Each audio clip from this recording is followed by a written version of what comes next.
Après plus de 40 ans de dictature militaire, le Myanmar sort de son isolement.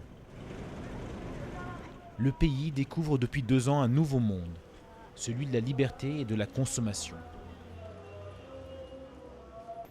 Pourtant, les Birmans n'ont pas changé leurs habitudes. Ils mâchent toujours les noix de Bethel et mangent encore dans les rues. Mais les entreprises étrangères arrivent en nombre et déséquilibrent la structure d'un pays à l'économie fragile. Le constat est valable pour le cinéma. Il est complètement moribond.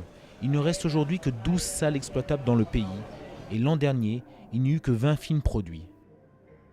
Ce chiffre était de 100 il y a 50 ans.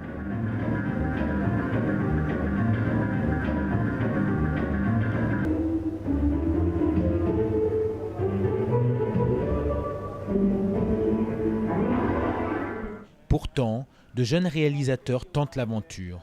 Dans ce quartier de Rangoon, derrière ses magasins, Miek tourne une scène de son prochain film. Les conditions sont loin du confort des studios européens. This is actually a very dilapidated building that I found by chance, and it's basically it's missing about 2 walls, and this is where we are shooting. It's pretty authentic. So yeah, this is the set. We have a little bit more difficulties than the other directors in other countries, I think, because our film industry has basically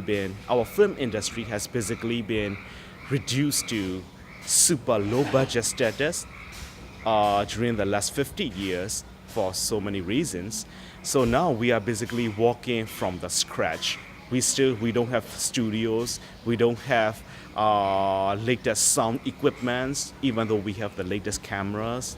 And also the logistic wise, there are a lot of incorporations, and we cannot shoot at a lot of places. So yes, it's extra tough to be a filmmaker here in Burma.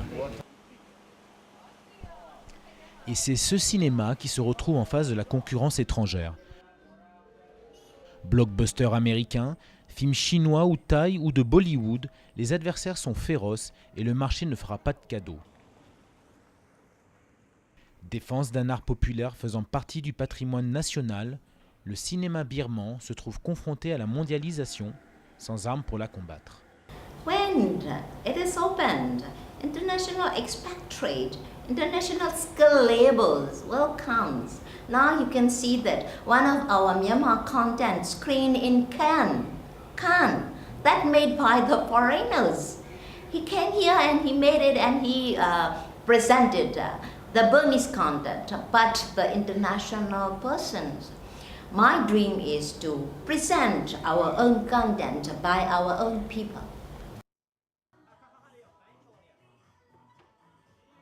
Entre production artisanale et menaces étrangères, quelques personnes comme Mona parient sur la production locale de contenu, certains du potentiel d'un public avide de nouveaux films et de séries de bonne qualité, made in Myanmar. And as we go around and we talk to people about our film, everyone says, I don't watch Myanmar movies anymore, I can't watch them anymore. And I think we are making a film that they're going to look at it and think a big Hollywood production company came in and did it. And they're going to realize we can make good movies here because I think there's going to be a demand in country for good content. So after this film, I want to make more films.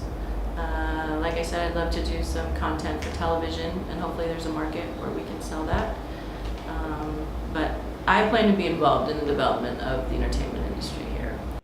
Entre rêves, réalité du terrain et investissements étrangers, le cinéma birman se trouve déjà à un tournant crucial pour sa survie.